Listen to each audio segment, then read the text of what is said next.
Right, hello folks. Let's kick off this new series, Defending the Home Front 1939 to 1944. So what I'm going to do is use this first episode to to set the scene. So presenting the key background, the key historical events which I aim to cover broadly, as well as some of the key terms and things that you'll need to understand before getting into the series as I do it.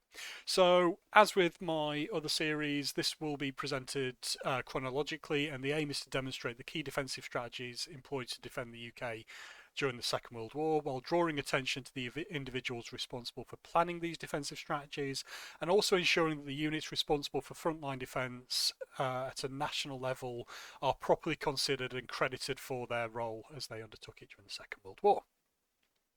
As long-term followers of the channel will know, as part of the Remember the Regulars remit, the primary focus of this series will be on the Regular and Territorial Army, as well as the Commonwealth and Free Forces that were the key units defending the UK throughout the Second World War, and which largely get overlooked. And although I'll be considering ancillary forces like the Home Guard, and their role will be presented, the Home Guard's role and the role of ancillary forces will be put into their historical context, and they will not be the sole focus of this series.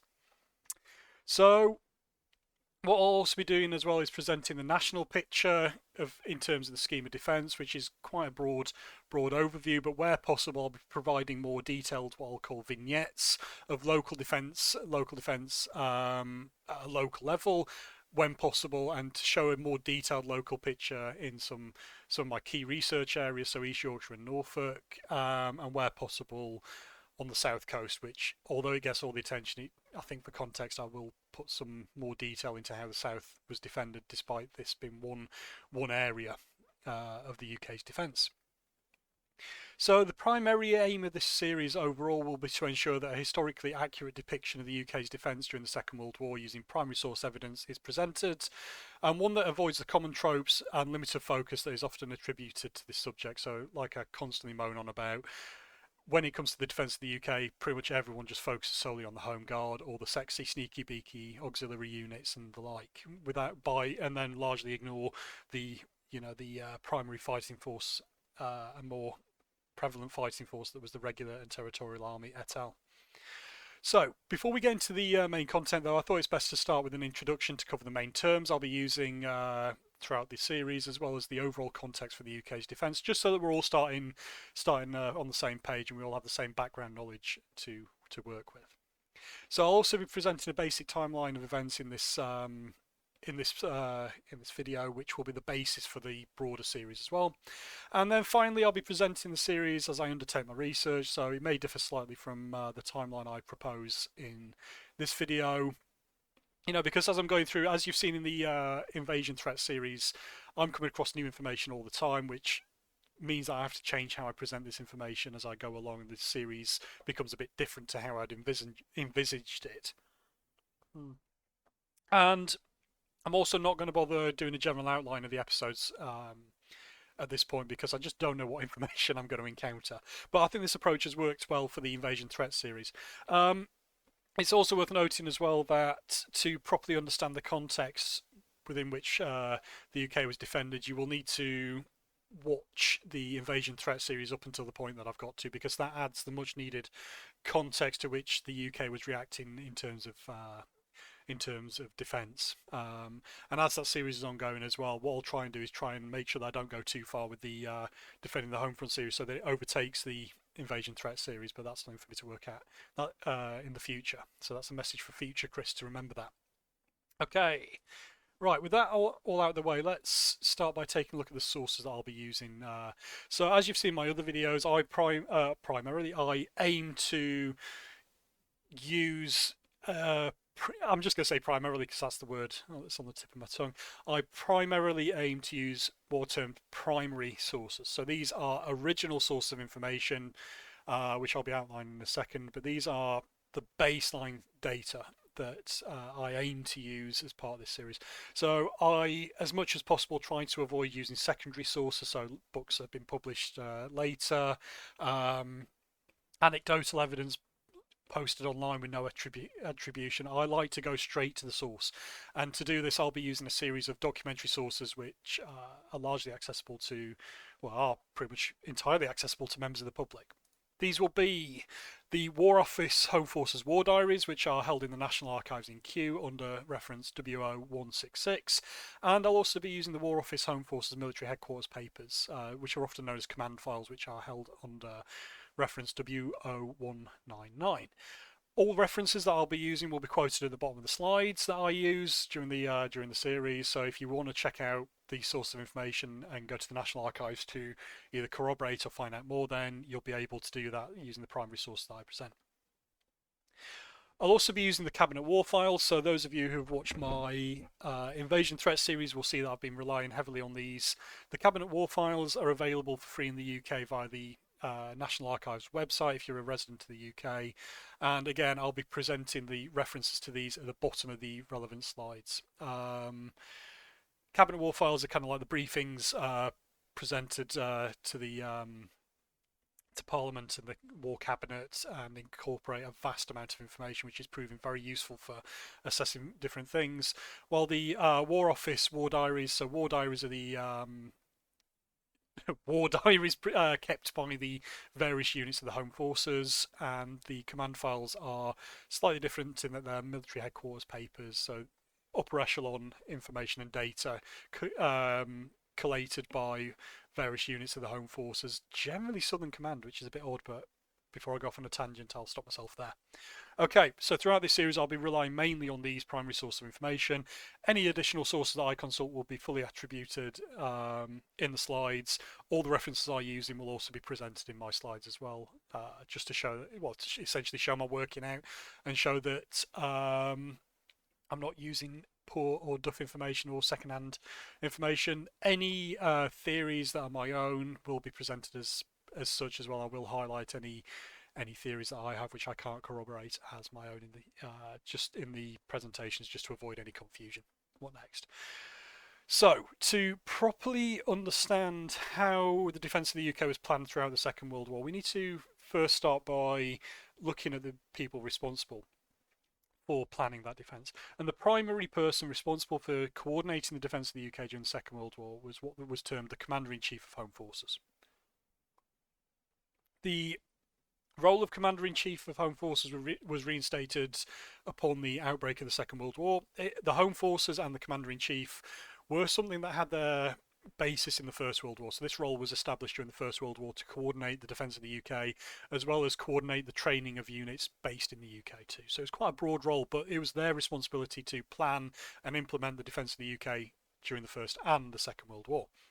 There were various commanders-in-chief of the Home Forces during the Second World War, and I will not be covering them here, but I will provide a detailed overview of who these individuals were, what their background was in the relevant presentations. In 1940 it gets relatively complex, and the key commanders-in-chief of Home Forces are relatively well known from 1940, but from 1939 to 1940 and from December 1941 afterwards, those Commander-in-Chief of Home Forces are relatively forgotten today.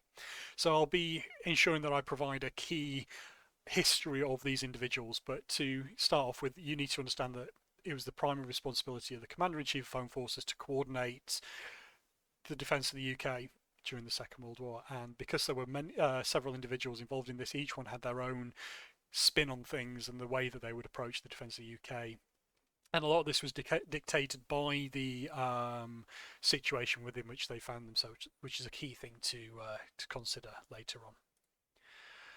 In terms of implementing the defence of the UK then, so the UK, we'll look at this in more detail in a second when I fiddle around with the settings on this, but we need to understand that from the outbreak of war onwards, the UK was divided into a series of administrative areas called commands, and there were also some additional districts, which we'll look at in more detail in a second.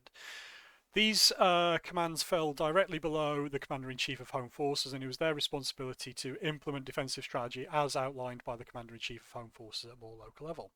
So what we see is a tiered approach to defence and a tiered outline, or a tiered structure to military hierarchy, and to properly understand how and why we see, how we see the defensive strategy implemented at a local level, we need to understand that everything was tiered. In the military, they say generally, I think it's an Americanism, but that crap rolls downhill, and this is a system that we see here with crap rolling downhill from the commander-in-chief to the subordinate units. And to properly understand how the UK was defended, we need to first understand the base level of the command structure, which is the commands and districts. Right, let me just quickly turn this off and try and work out what I'm doing. So let's take a close look. There were a series of 5 commands at the outbreak of the Second World War. As we'll see later on, in late summer 1940, there was an additional command created to cover the southeast, but I'll cover that in due course, and I need to map that actually. But at the outbreak of war, this is the command structure that we had. So we had Scottish Command in the north, we had Northern Command, which was by far the best command out of all of them, Eastern Command, Southern Command, and Western Command. These had very key strategic areas in which they were to cover. Within these areas, you also had corps and subunits within there, but these were very clearly defined geographical areas, and one of the reasons why we see much difference in terms of how defence was implemented was because each of these geographical areas was different in terms of its topography. Also, alongside the commands, we also have districts. So at the outbreak of war, we had, I can't turn that off. We had the London District, Aldershot Command, which was it was a command, but it wasn't at the same time. It was a training command. So this is where units were generally trained. It's a bit of an oddity as Aldershot, but yeah, it does stand out. But it needs to be mentioned because Aldershot Command does pop up from time to time in terms of how defence was administrated. So yeah, we have London District responsible for the defence of London. We also have the Northern Ireland District as well. I'm not sure why that's popping up like that. That's odd. Anyway, so we have Northern Ireland District, which was responsible for the defence of Northern Ireland, where units were deployed as well. Why is that doing that? That is really odd. That's really grabbed my attention there. Anyway, ignore that.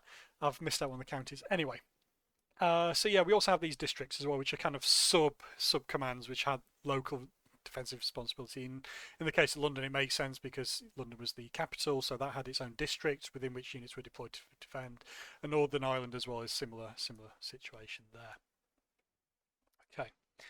Under these commands, we also have various headquarters, which is where the headquarters of these commands are located to administer orders and things like that. But as we go along, you need to understand that the country was divided into a series of administrative boundaries within which the command structure operated, and this is one of the key reasons why we see much variation in between the orders issued by the Commander-in-Chief of Home Forces and the orders that were carried out within these commands.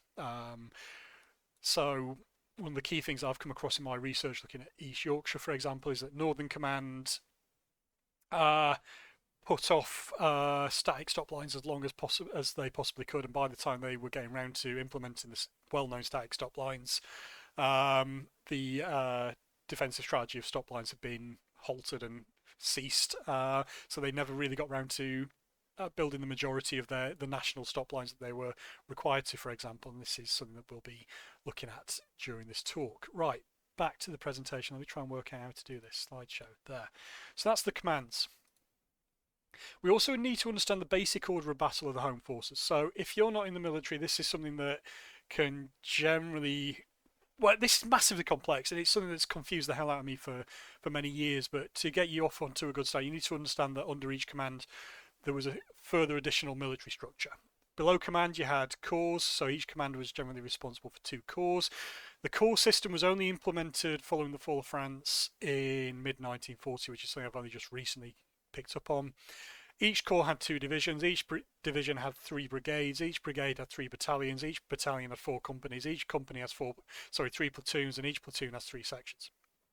So again, this whole thing of crap rolling downhill, but to understand this is why in terms of the records and the defence of the UK, things get extremely complicated because each command had a different view on how they were going to implement localised defence. Each corps had a different remit in terms of how they were going to defend their local area because a defensive strategy you can use in Norfolk might not necessarily work in the Highlands of Scotland, for example.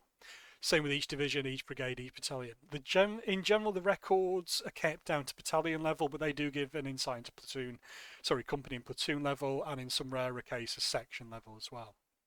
It's worth noting as well that the infantry section is the smallest kind of autonomous or command smallest unit of the British Army at the time. Americans call them squads, we call them sections. We are not America. And that's something to just be aware of as well. But the infantry section was from 8 to 10 soldiers grouped together. You do get like things like Bren gun team and all this stuff, but the section is the smallest unit, official unit of the British Army at the time. So get your head around that before we get into the main body of work. So in terms of timeline of events, this is something that I put together as a bit of a joke and I put in my presentations from time to time. But in terms of public memory and public consciousness, this is generally the timeline that most people think is what happened. So 1939 war is declared, nothing happens until 1940. 1940 there's Dunkirk, little ships, home guard formed, old men and young boys deployed to defend the entire UK. The army, for some reason, after being pulled out of France, disappears somewhere to train and or get sent abroad, but goes on a jolly for a couple of years doing nothing. 1941, the invasion threat is over when the Nazis invade Russia. Big gap, D-Day, war ends in 1945. Then 1966, 68 to the present day, Dad's Army happens, and everyone knows about that. And this is like I just put this in as a bit of a joke, been a bit facetious, but these are kind of like the key things that people know today, and a lot gets ignored. In terms of a more accurate timeline of events, the defence of the UK starts from the outbreak of war. We'll take a look in my next video at the Julius Caesar plan. This is drafted and implemented to counter the perceived threat of invasion at the outbreak of war in 1939. This Julius Caesar plan, like I say, I'll go into more detail, but this is drafted in November 1939 as the basis for subsequent defensive strategy. Again, everyone seems to think that the invasion threat started in 1940 and we were constantly on the back foot in terms of planning the defence of the UK. That's not true, and we'll see that in this video, or in this series, sorry. Coming into 1940 then, there's not just one invasion threat which focuses on the south coast. There are multiple invasion threats. Again, watch my invasion threat series to get up to date on that. There were multiple invasion threats. The south coast becoming vulnerable was pretty much the last of these key invasion threats.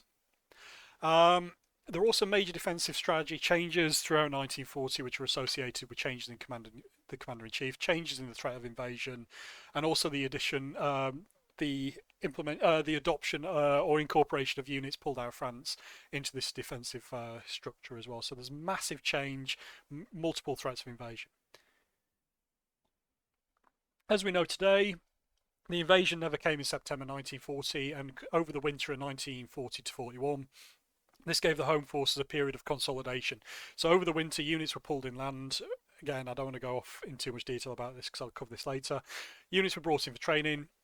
Into 1941, we see consolidation of the defences that were constructed in 1940. We see additional resources available. We see things like new weapon systems, new defence types issued. Key one being, the issue of the Blacker Bombard or the Spigot mortar, and we see that issued to the regulars and TAs alongside the Home Guard as well. But we see this introduction of new weapon systems throughout 1941. Again, this is always attributed to the Home Guard. Into 1942 then, in February 1942, pillbox construction is halted. See my short shelf life video on the pillbox. And then by late 1942, we see that the immediate threat of invasion is considered over. So as soon as the Germans turn their attention to Russia, everyone seems to think the invasion threat was over. In reality, from the point of view of the Home Forces, the invasion threat was not deemed to be over until the end of 1942, coming into 1943. So at this point then that we see the Home Guard take on additional responsibility, eventually becoming for a very short period the primary force for defending the UK, which freed up the regular and territorial army for the reinvasion of France, also deployment abroad. We also see coastal defences reduced in 1943 as well, so the Home Guard generally weren't, well, not generally, the Home Guard weren't undertaking coastal defence on the same level that the regular and territorial army were 2 years prior. Coming into 44, demolition of defences commences on a broad scale. In some areas it commenced as early as 1942, winter 1941. And the Home Guard are actually stood down in December. Someone pointed out on Facebook, and this was a very good point, yes, the Home Guard were stood down in December, but they weren't demobbed until 1945, which was a key thing that I've been overlooking. I always like to admit and show places where my knowledge is, or my things I've said have been proven to be wrong later on. So yes, the Home Guard was stood down in December 1944, but they weren't demobbed until 1945, which is a key thing I need to show. But again, everything was over by 1944.